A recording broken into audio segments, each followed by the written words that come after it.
आपण पाहत आहात सत्यदर्शन न्यूज। निवडून आल्यावर दुसऱ्या पक्षात जाणार नाही, मतदारांशी प्रामाणिक राहीन, बॅनर तुफान चर्चेत। आगामी लोकसभा निवडणुकीच्या पार्श्वभूमीवर पुण्यातील अप्पा भवन चौकात एक अनोखा बॅनर झळकल्याचे पाहायला मिळत आहे। निवडून आल्यावर दुसऱ्या पक्षात जाणार नाही, मी पक्षाशी आणि पक्षाच्या ध्येय धोरणाशी आणि 5 वर्ष मतदारांशी प्रामाणिक राहीन, असा आशय या बॅनरवर लिहिला आहे।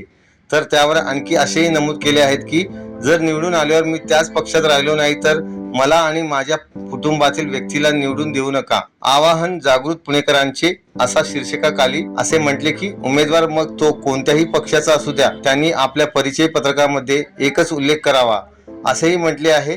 सध्या या बॅनरवरच्या आशयाने पुणे शहरात एकच चर्चा होत आहे, जे उमेदवार आपल्या परिचय पत्रकात लिहितील त्यांनाच मतदान करा, असं आवाहनही करण्यात आलंय।